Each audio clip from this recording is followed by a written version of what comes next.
안녕하세요. 오늘도 사연살롱을 찾아주셔서 감사합니다. 2살짜리 아들을 키우고 있는 엄마예요. 저는 남편과 맞벌이를 하고 있어요. 마음 같아서는 아들 옆에 꼭 붙어서 아기 때 모습을 하나도 놓치지 않고 지켜보고 싶지만 현실이 그걸 막네요. 아무래도 남편 혼자 보리로는 버거워서 제가 같이 벌기로 했거든요. 아들이 아직 너무 어려서 어린이집에 보내는 게 마음에 걸렸는데 다행히 어머니들께서 돌봐주시기로 했어요. 양가 어머니들이냐고요? 아니요. 저에게는 엄마가 2분이 계세요. 한 분은 낳아주신 엄마고 다른 한 분은 길러주신 엄마죠. 저는 2분 다 그냥 엄마라고 불러요. 그건 저희 남편도 마찬가지고요. 저에게는 친정아빠가 없어요. 돌아가신 건 아니고 연을 끊고 살고 있죠. 솔직히 아빠라고 부르고 싶지도 않아요. 좋은 기억이 하나도 없으니까요. 제가 가지고 있는 아빠에 대한 기억들은 하나같이 어두운 기억들 뿐이에요. 그런 기억을 안겨준 아빠와는 2번 다시 엮이고 싶지 않아요. 제 어린 시절은 순탄하지 않았어요. 그런 가정에 태어난 게 잘못은 아닌데 마치 제 잘못인 것처럼 살아야 했어요. 저희 아빠와 엄마는 중매로 결혼했어요. 외갓집이 가난해서 입 하나 줄이려고 거의 팔려오듯 결혼을 하셨대요. 친정이 기우니 엄마는 매운 시집살이를 해야 했고 친할머니는 늘 저희 엄마를 쥐잡듯 하며 사셨죠. 가난한 집구석에서 구제해 주었으면 밥값은 해야 하는 거 아니냐면서요. 엄마가 해놓은 집안일이 마음에 들지 않으면 가차없이 손찌검도 하셨대요. 그러는 동안 아빠는 뭘 했냐고요? 남일 보듯 나 몰라라 했다더군요. 처음부터 사랑 없는 결혼이었으니까요. 친할머니는 손자는 보고 죽어야겠다시며 아빠를 압박했고 그런 손주 타령이 지겨워서 중매 자리에 나선 거였죠. 당시 아빠는 다니던 회사 사정이 안 좋아서 스트레스가 많았대요. 그래서 술을 달고 살았고 술을 마시면 어김없이 엄마한테 행패를 부리셨고요. 물건을 던지고 소리 지르고 욕하면서 엄마한테 너는 아들 낳으라고 데려온 거라고 폭언을 일삼으셨대요. 엄마는 하루하루가 너무나 힘들었지만 여기서 도망치거나 이혼을 해도 갈 곳이 없어서 참고 살 수밖에 없었죠.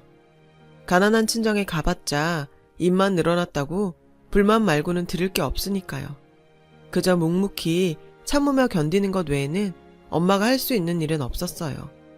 오죽하면 장보러 집 밖에 나가는 시간이 제일 행복한 순간이었다고 회상할까요? 엄마의 시집살이는 맵고 서러웠죠.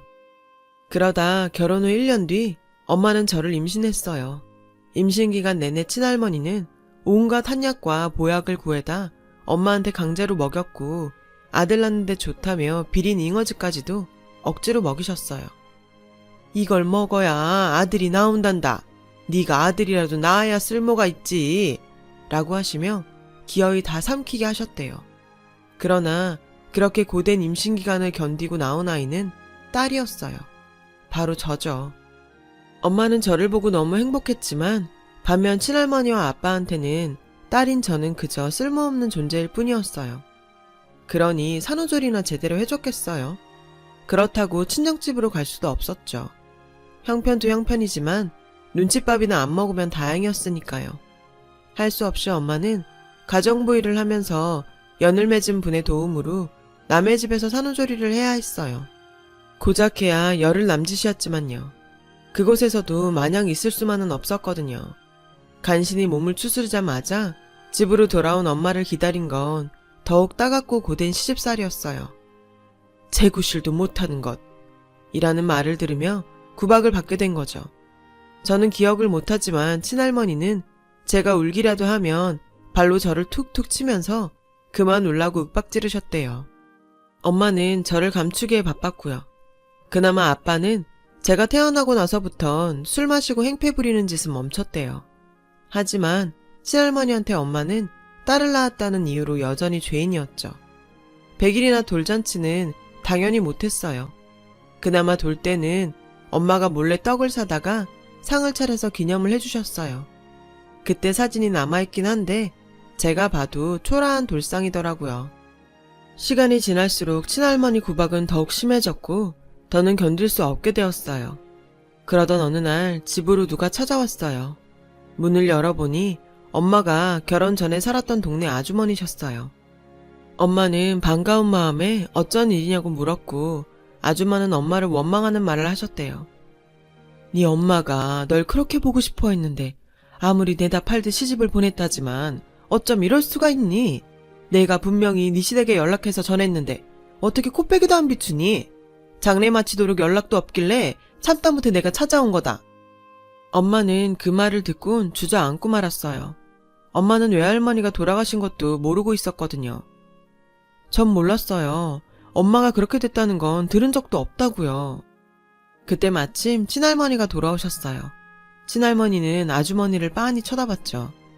저 일주일 전에 여기로 전화했던 사람입니다. 이 집 며느리 친정엄마 부고 전한 사람이요. 기억하시죠? 기억납니다. 왜? 장례 치르는데 안 왔다고 쫓아온 겁니까? 그 일이라면 돌아가세요. 시집 오면 출가 외인인데 지 서방 챙기고 집안일 하기도 바쁜 애를 왜 찾아요? 그래서 내가 말 안 했습니다. 이런 건 사돈도 이해할 겁니다. 그러면서 글쎄 태연하게 말하더래요. 아줌마는 당황해서 세상에 뭐 이런 인간이 다 있냐고 소리치셨죠. 아니, 그렇다고 딸이 지 부모 상도 못 치르게 하는 건 무슨 법도예요? 친정에 한 번도 안 보내주고 부려먹더니 이젠 지 부모 장례도 못 치르게 해요? 이게 사람이 할 짓이에요? 그러자 친할머니는 여기서 계속 행패 부리면 경찰을 부를 거라며 집 안으로 들어가 버렸어요. 아주머니는 아무 말 없이 멍하게 앉아있는 엄마 손을 잡고 그러셨죠. 세상에 어쩌다 저런 못돼 먹은 년을 시어미로 만나서 어쩌니. 그리고는 엄마를 안아주셨대요. 엄마는 아주머니를 끌어안고 한참을 서럽게 울어야 했죠. 복달아나니까 울려거든 나가서 울어.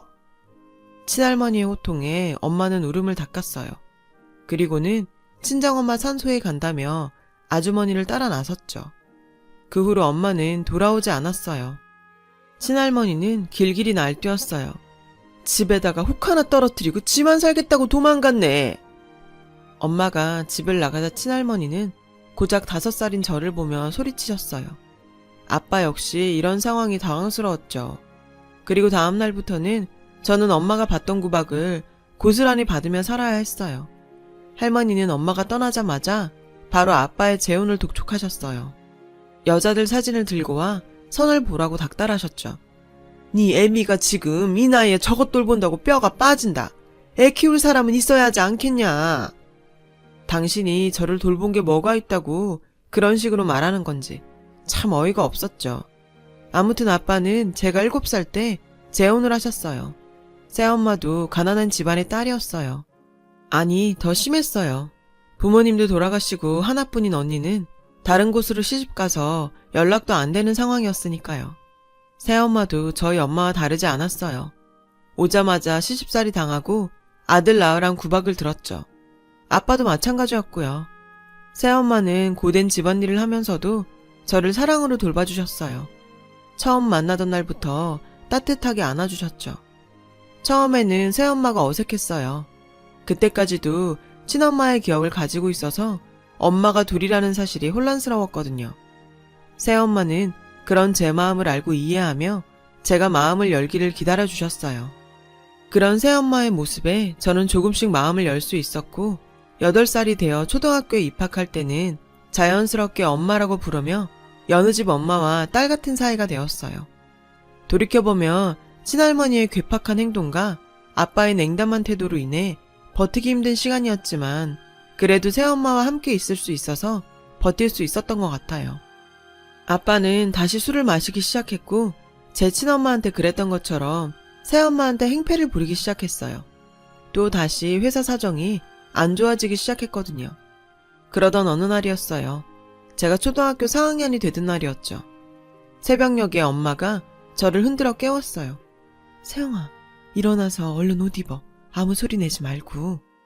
엄마는 이미 옷을 다 입고 계셨고 저는 졸린 눈을 비비면서 옷을 챙겨 입었어요. 엄마는 그 사이에 큰 가방에 제 옷과 책을 챙기셨어요. 그리고는 제 손을 잡고 발소리를 죽여 밖으로 나갔어요. 한참을 걷다가 으슥한 골목에 있던 여관에 닿았고 그곳에서 엄마와 저는 밤을 보냈어요. 그리고 다음날 아침 엄마 손에 이끌려 버스 터미널로 가서 고속버스를 타게 되었죠. 전 어디 가는 거냐고 물었어요.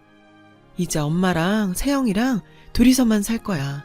그러니까 엄마 손 놓치면 안 돼. 그 말에 놀라기는 했지만 솔직히 좋았어요.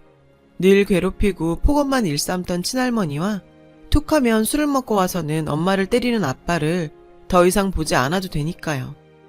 그렇게 엄마 손에 이끌려간 곳은 지방 어느 동네였어요. 고급스러운 2층 주택 앞에 도착하자 엄마가 초인종을 눌렀고 우아하게 생긴 아줌마가 문을 열어주셨어요. 그날부터 우린 그 집에서 살게 되었어요.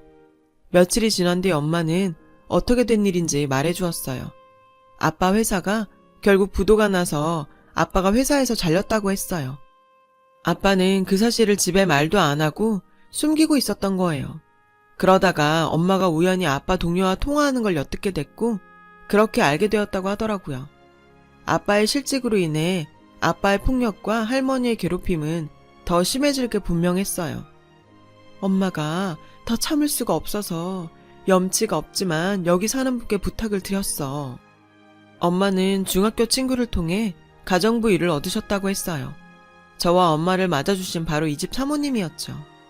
다행히 그 집 사람들은 좋은 분들이어서 우리 모녀는 지금까지 지옥 같은 생활을 벗어나 행복한 시간을 보낼 수 있었어요. 비록 우리 집도 아니고 남의 집에 얹혀 살며 가정부 딸이란 소리를 들으며 놀림을 받았지만 그래도 친가에서 살던 때를 생각하면 이 정도는 아무것도 아니었죠. 엄마는 오로지 저 하나 잘 키우기 위해 누구보다 열심히 일하셨어요. 마치 자신이 낳은 자식처럼 키우셨죠. 엄마한테는 이제 너밖에 없어. 엄마가 종종 했던 말이에요. 저에게도 엄마뿐이었죠. 그렇게 우리 모녀는 서로를 의지하면서 함께 살아갔어요. 엄마가 일하시는 집 사모님은 마음이 좋으신 분이셔서 제가 학교 다닐 때 필요한 학용품이나 옷가지들도 사주시곤 했어요. 그 집은 아들이 하나 있었는데 해외로 유학을 떠나서 집에는 사모님과 사장님 뿐이었죠. 사장님이 출근하시면 사모님은 혼자 집에 계셨는데 적적하신지 종종 저와 함께 놀아주셨어요. 덕분에 저는 고등학교까지 무난히 잘 다닐 수 있었어요. 사실 성적은 대학에 갈 성적이 나왔어요. 하지만 일찌감치 대학은 포기하고 취업 준비를 하고 있었죠. 엄마가 열심히 일하면 너 대학은 보낼 수 있어. 그러니까 대학 가라. 응? 엄마는 제게 대학에 가라고 설득했지만 저는 대학엔 미련이 없다고 빨리 취업해서 돈을 벌고 싶다고 했어요. 사실 정말 대학에 미련이 없기도 했고요. 고등학교를 졸업하고 얼마 뒤 저는 20살이 되었어요. 그리고 우리 모녀는 10년 넘게 살았던 사모님 댁을 나와 이사를 했죠. 그동안 모은 돈으로 낡고 작기는 하지만 우리 모녀가 살 빌라를 구했거든요. 사모님은 무척 섭섭해하셨지만 그러면서도 축하해 주셨어요. 우리 모녀가 어떻게 살았는지 잘 아시니까요. 이사를 한 날 엄마와 저는 짜장면도 시켜 먹고 케이크를 사다가 이사 기념 축하도 했어요. 이제부터 진짜 둘이 살게 됐으니 남들처럼 한번 잘 살아보자고 다짐도 했죠. 이후 저는 취직을 해서 회사에 다니게 되었어요. 엄마도 집만 나왔을 뿐이지 사모님 댁 일은 계속 하셨고요. 그리고 저는 일한 지 3년이 되던 해에 지금의 남편을 만나서 연애를 하게 됐고 2년 정도 연애를 하고는 결혼을 하게 되었어요. 그러면서도 고민도 많았죠. 남편과는 학벌도 그렇고 집안 사정도 차이가 엄청났으니까요. 그런데 저는 고졸 출신에 돈도 없고 새엄마와 도망쳐 사는 처지니까요. 그런데 무슨 운인지 제가 정말 좋은 시댁을 만났지 뭐예요. 상견례 자리에서 시어머님은 저희 집 사정을 깔보기보다는 오히려 그동안 고생 많았겠다며 위로해 주셨어요. 저희 엄마한테 존경스러운 어머니라며 이런 분과 사돈을 맺게 되어 오히려 영광이라고 하셨죠. 정성스럽게 키운 딸을 보내주시는 것도 감사한데 뭐 들려 보내실 필요 없습니다. 저희는 그냥 세영이 하나면 됩니다. 혼수랑 예단도 마다하시며 몸만 오라고 하시더라고요. 시어머님의 말에 저희 엄마는 눈물을 흘리셨어요. 고맙고 죄송하다고요. 좋은 시부모님 덕에 저와 남편은 걱정 없이 결혼 준비를 할 수 있었어요. 그렇게 결혼식 날짜를 잡고 본격적으로 결혼 준비를 시작했어요. 하루는 엄마와 웨딩드레스를 보러 가게 되었어요. 제 웨딩드레스를 보고 남편 예복도 예약할 예정이었거든요. 엄마와 수다를 떨면서 웨딩드레스를 둘러보는데 어디선가 소란소란 소리가 들렸어요. 엄마와 동시에 그 방향을 돌아보니 어느 가족이 싸우고 있더라고요. 그런데 가족 구성이 조금 이상했어요. 중년 부부와 그의 딸로 보이는 제 또래의 여자가 있었어요. 그리고 그 옆에는 저희 엄마와 비슷한 연배의 여자가 한 명 더 있었죠. 아, 진짜 왜 데리고 와서는 짜증나게! 젊은 여자가 화를 내며 소리쳤어요.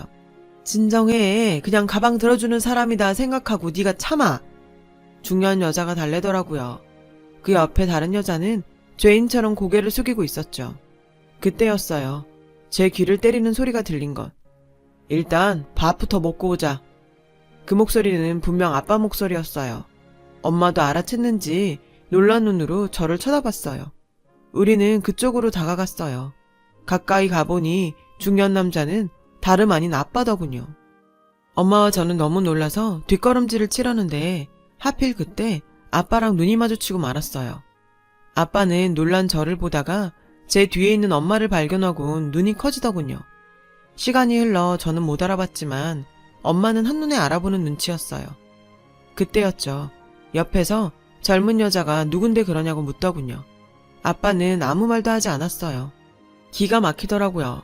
엄마랑 제가 집을 나가고 또 재혼을 한 모양이었어요. 이번에도 딸 낳아서 저 정도로 잘 키우고 사는 걸 보니 신기하더군요.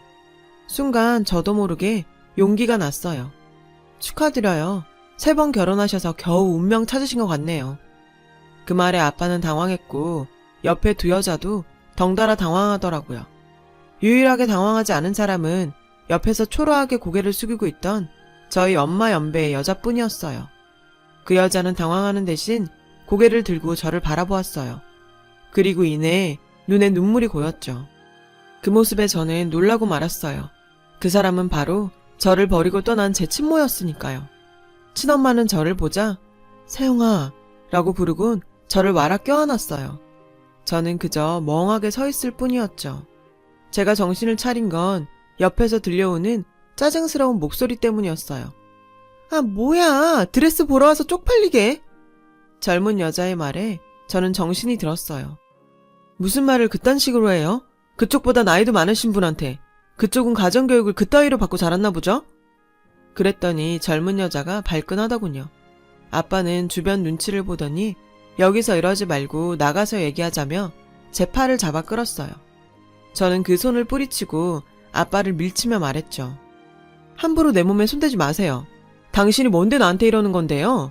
창피하긴 한가 보죠? 그러게 인생을 왜 그따위로 사셨대요? 창피한 줄 알면 제대로 살았어야지.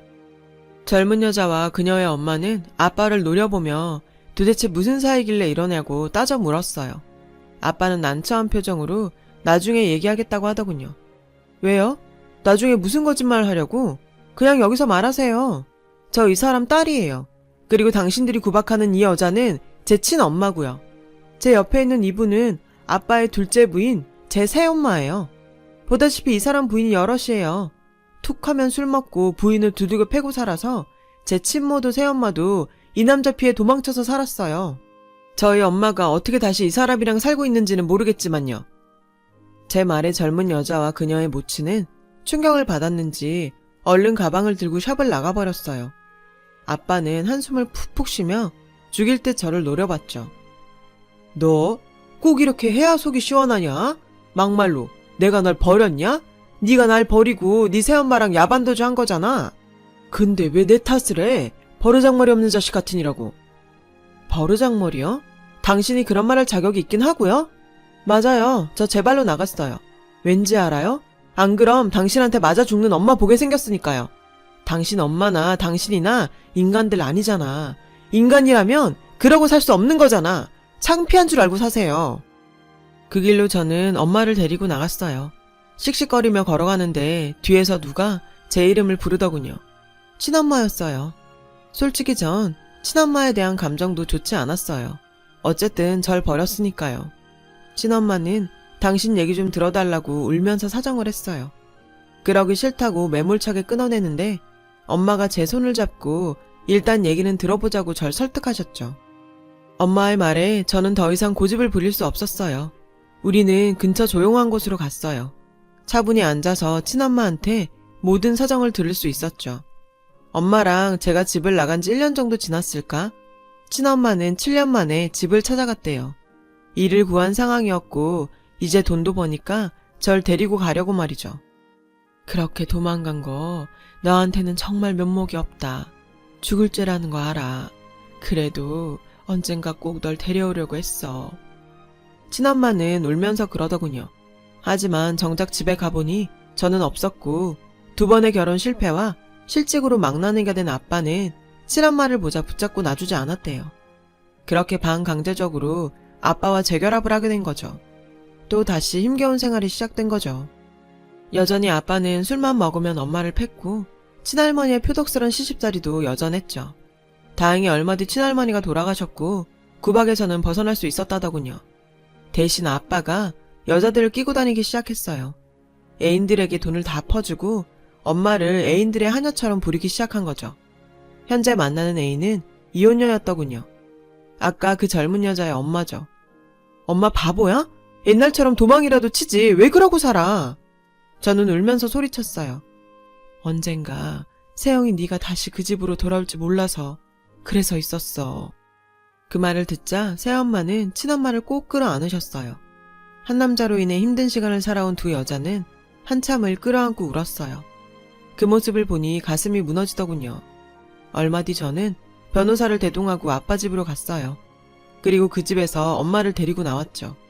시댁에서 도와주신 덕분이었어요. 시아버님이 변호사를 구해주셨거든요. 변호사를 통해 친엄마와 아빠의 이혼 절차를 밟았고 그동안 두 엄마들한테 폭력을 휘두른 것도 소송을 걸어 법정 싸움을 시작했어요. 먼저 친엄마의 이혼 소송이 완료됐고 이혼이 확정됐어요. 얼마 뒤 두 엄마에 대한 폭행 및 감금에 대한 소송도 판결이 났어요. 아빠는 두 엄마한테 위자료와 배상금을 물게 되었죠. 그러자 아빠는 전전긍긍하며 애인이란 여자한테 도움을 청했지만 애인은 그날 이후 아빠한테 5만 정이 다 떨어졌다며 연락하지 말라고 문전박대를 했다더군요. 아빠는 돈도 다 잃고 철저히 혼자 남게 된 거죠. 그리고 저는 두 엄마를 모시고 결혼식을 올렸어요. 지금은 제 아들의 할머니로 더없이 행복하게 살고 계시죠. 두 분은 마치 친자매처럼 사이가 얼마나 돈독한지 몰라요. 가난한 집에 태어나 고생을 했던 두 엄마는 서로의 상처를 보다듬으며 그렇게 살고 계세요. 덕분에 저는 암흑 같은 상황 속에서도 온전한 성인으로 자랄 수 있었어요. 저는 정말 운이 좋은 사람입니다. 한스러운 인생을 사셨지만 저 하나 지켜내기 위해서 두 엄마가 제게 주신 사랑을 잊지 않고 앞으로도 두 분의 딸로 열심히 살아가려고 해요. 저 행복할게요. 긴 사연을 들어주셔서 감사드려요. 들어주신 모든 분들 꽃길만 걸으세요. 여러분, 사연 댓글에 응원과 현명한 조언 부탁드려요. 좋아요와 구독은 저에게 큰 힘이 됩니다. 오늘도 좋은 일 가득하세요.